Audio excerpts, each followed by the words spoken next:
Hi friends, a lot of things are happening in Yemen, but again, we hardly know anything about it. So I thought I will speak about it today.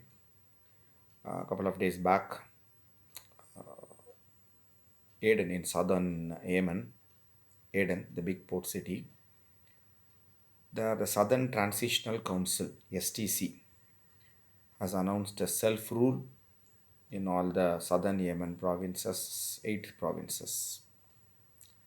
So this has been supported by UAE, United Arab Emirates, Dubai, and Sharjah, and all the 7 Emirates. Uh, Whereas this is opposed by Saudi Arabia. Since 2015, there has been a civil war in Yemen.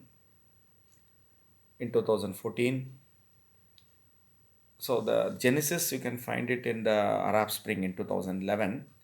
There was one dictator, Ali Abdullah Saleh. He was ousted in that Arab Spring in 2011, but there was in his place neither a stable government nor democracy took place. His own deputy president at that time, Hadi, switched sides and he became the president. And he was a dictator. He didn't do anything substantial, a lot of mismanagement, corruption, and the same thing continued.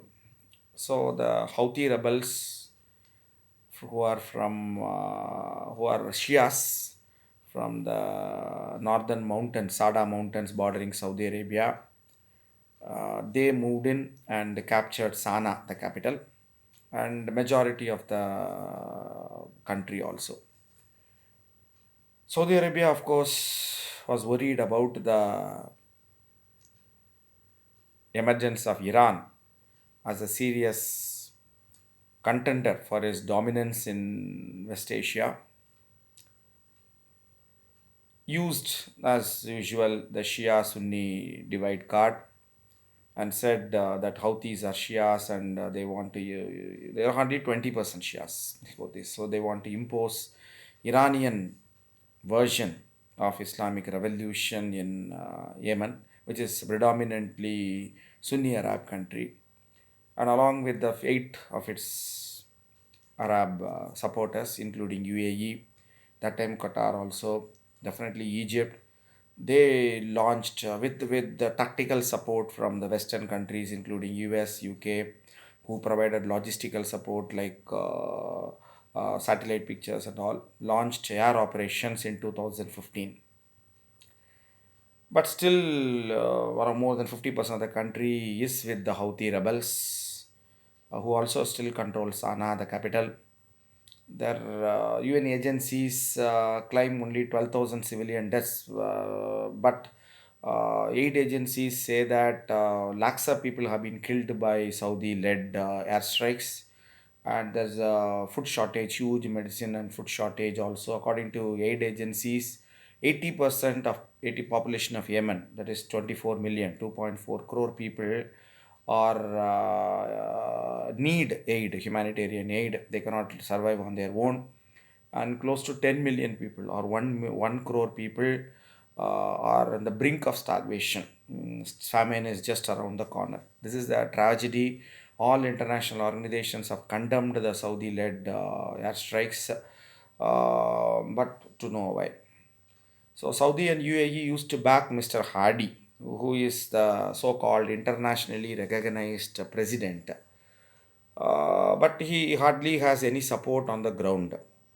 So though the so-called government forces, Hadi forces, controlled southern provinces, some of the southern provinces, including the port city of Aden, it has been mostly done by militia forces, not the military loyal to him. Now you should understand why South Yemen always wants independence or autonomy. In fact, Saudi tried to broker a peace. I'll come back to that history. In November 2000, in August 2019, the STC forces seized the capital, yes, southern capital Aden, and including the presidential palace and the airport and all that. And then Saudi brokered a peace, and it was signed between Hadi, the internationally recognized president, and STC in Riyadh in November 2019. As per that, the new government will have equal members from Hadi's group and also the STC. And STC also will get a, because Hadi comes from the north, from Sana, not from Aden. So the southerners see him as not as their own, some of their own. So he's some guy who is imposed by Saudi Arabia in its geopolitical war with Iran. So Saudis want, the South Yemenis, the Adenis want their own people at the helm. So they also said that in any future talks with Houthi rebels, STC also should be represented in the talks, peace talks. So, but now 2 days back, they say that they have announced self rule or autonomy. STC rebels who are backed by UAE. They say that the Saudi backed Hadi government is not fulfilling any of the government. As I said, 50% of the members of the government should be from STC, and all those things are not fulfilled. So that is why they are announced self rule or autonomy rule in the south, short of announcing full independence. UAE, this shows also the divisions between Saudi and UAE. As I said, once Saudi Arabia and Qatar were also close friends and allies, but 2 years back they broke off, and Qatar is now more closer to Turkey and Iran, though it is Sunni and itself is Salafist like Saudi Arabia. And UAE is also growing a bit wary of what Saudi Arabia is doing. So for the past 5 years, they have been relentlessly bombing Yemen, and nothing has happened. So the Saudi government lacks support at the ground level. So UAE doesn't want to continue this fruitless, meaningless war, and it wants to get out. In last year, middle onwards, from June 2019 onwards, UAE has pulled most of its forces from Aden. It was essentially now Saudi Arabia along with Egypt, which is doing the airstrikes right now there. So they've given up their positions and handed over. They were previously controlling the airport and all. Now they handed over it all to Saudi Arabia, UAE. So they don't want. And I also feel that the Hadi government, which is backed by Saudi Arabia, has a lot of Islamists, particularly Salafists, which are promoted by Saudi Arabia. So they are also angered by that. They don't want that kind of a thing to come up in any place in Arab world. So there are a lot of differences. It's also again part of the geopolitical churning which is going on. But why Southern Yemen wants independence or at least autonomy and self-rule? History is you have to go look at this. So now, if you don't look at history, then like Americans never do that. They just feel that brute force is enough, which is untrue because you have to understand the culture and history. In Aden, was a flourishing port always, right? So it was like there are a lot of pirates even now operating from Somalia, and Somalia is just south of Aden. And because of that, previously all the ships from Europe has to come through Cape of Good Hope, South Africa, and round off that, and then come to the Indian Ocean side and hug the African coast and the West Asian coast, and then come to India, and then further beyond to the east. So there are a lot of pirate activity going on in this particular area, Red Sea belt. So British forces took away British marines from East India, British East India Company in 1839, much before 1857 revolt, after which British government directly took over the administration of India. Till that time, India was governed by East India Company. The East India Company sent naval forces in 1839 to occupy Aden. Then Aden and its surrounding southern provinces were made into a protectorate. A British settlement was also made. Even now, around 1% of the population is of Indian and Pakistani origin because of that, from that time onwards. The Indian troops, the soldiers who went there, some of them settled there in Aden.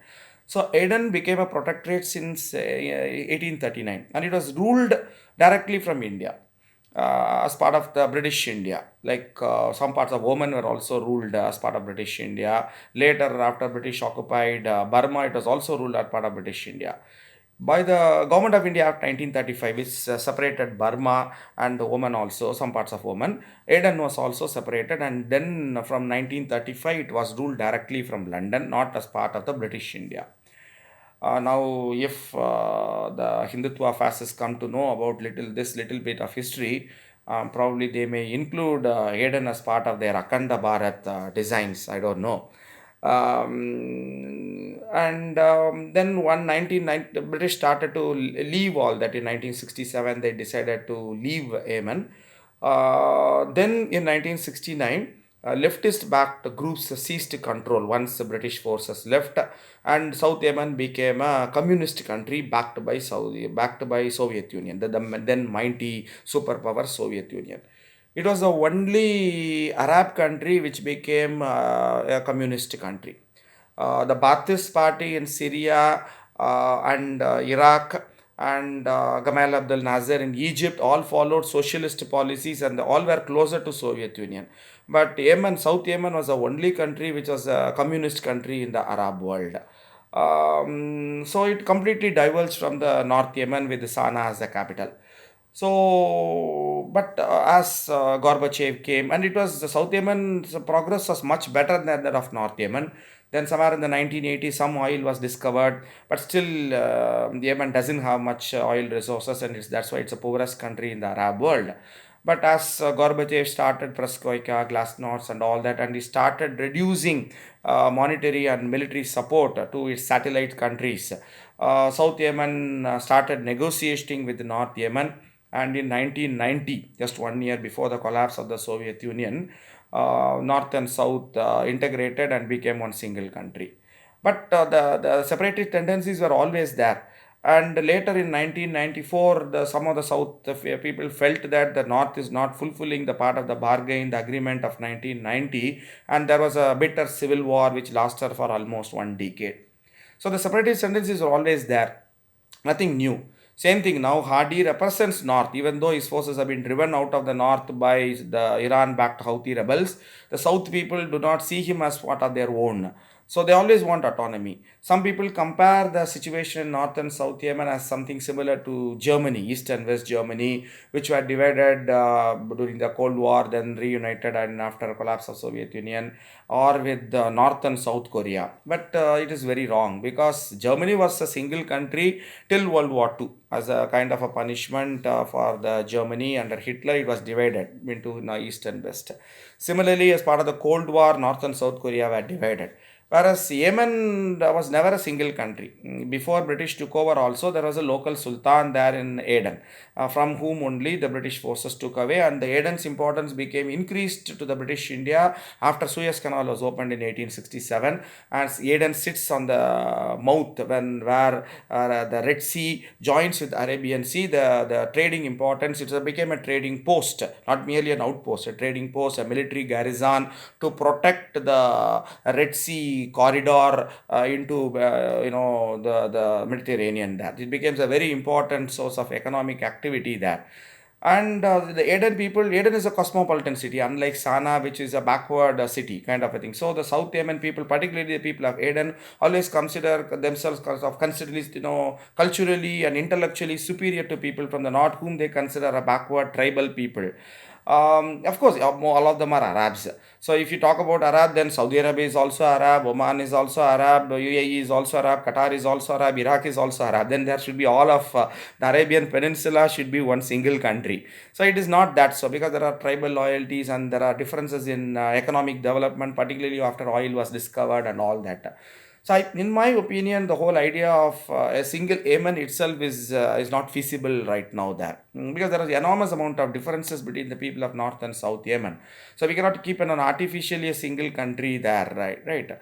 So now, of course, the fishes are coming out in the open right now there. So, but it's still not clear because Saudi Arabia has enormous, economic potential, and out of the 8 provinces, southern provinces, 5 are still supporting Saudi Arabian-backed Hadi government, and only 3 are supporting the unilateral announcement by STC couple of days back of autonomy and self-rule. But the civil war situation still continues between Houthi rebels and Saudi-backed Hadi government. Though Saudi has announced a ceasefire last month because of coronavirus, and they've extended it now also, coinciding with the Muslim holy month of Ramadan. But still, Houthi rebels have not accepted the ceasefire. They said that the economic blockade of the ports by Saudi-backed groups should be removed as a precondition for enforcing the ceasefire. But Yemen cries for peace. But even there's an agreement, but it's of course is not going to happen because of the tensions between Saudi Arabia and Iran are always there and simmering, and it just a pass button has been placed because of the COVID-19 pandemic. But I think the serious thought should be given why there is a necessity for North and South Yemen to remain as united.